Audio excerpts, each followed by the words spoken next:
Hello everyone, my name is Liv and welcome to episode 1 of Basic Photo School. Today I'm going to be giving you just a general overview on cameras and stuff that every beginner should know.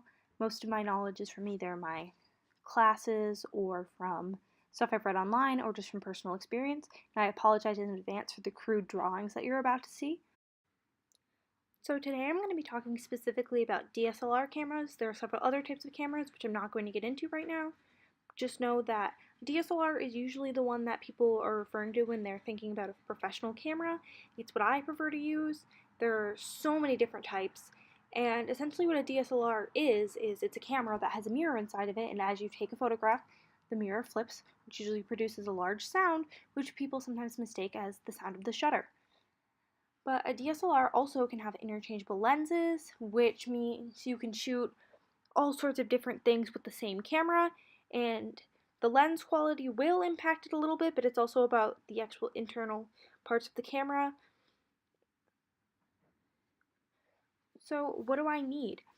You'd need a bag, obviously, to hold your camera, and this also will protect it from extreme temperature changes, which can cause condensation on the interior of the camera, which is not good for it whatsoever, as you can imagine.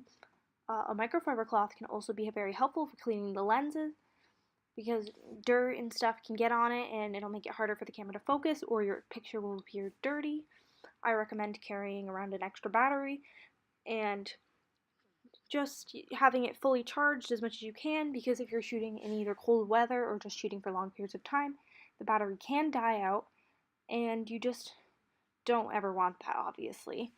I also recommend having a tripod, which is good for low lighting photography, aka night photography, or just shooting things inside. It's also recommended to have a neck strap. A lot of cameras will come with one, but if yours doesn't, I would recommend getting one. That way you're less likely to drop your camera while trying to shoot. So just some basic things for camera care. Going back to what I said about the bag, you want to make sure that when you're going outside, you leave the camera inside of the bag, as well as making sure that you don't leave it outside in the cold or the heat for too long, because these extreme temperatures are definitely not good for it. The other thing is that if you try to change the temperature too drastically, like I said, condensation will form on the inside. You want to make sure that when you're cleaning your camera with a microfiber cloth, that you are only using that on the lens and not trying to use that in the interior of the camera. I would not recommend trying to clean the interior of the camera even if you think it's dirty, because usually when the mirror will flip, the dirt that was on the inside of it will flip down. You don't want to touch the interior parts because they are so much more delicate than the exterior parts, and if you really think that your camera needs a cleaning, I'd recommend sending it to a professional. So with digital cameras, there are two types of focuses. There is autofocus as well as manual focus. Today I'm just going to be focusing on autofocus because that's usually easier for beginners.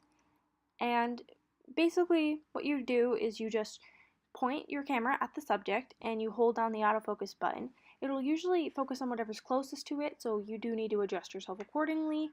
It's pretty much just something you have to learn by doing it. It's a bit hard for me to explain as I'm not an expert on these things. So the last thing that I'm going to talk about today is shutter speed.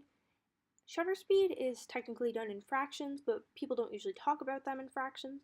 So the way that shutter speed works is the faster the shutter speed, aka the smaller fraction of a second, will let in less light, but it'll also catch a moving object much better. So usually a higher shutter speed is done for things like sports photography, whereas a lower shutter speed would be used with a tripod during nighttime. Alright, thank you so much for watching, and if you enjoyed this video or you found it very informative, please let me know, and if there are any other topics that you'd like me to cover, I will do my best to do so. Thank you again, and have a great day.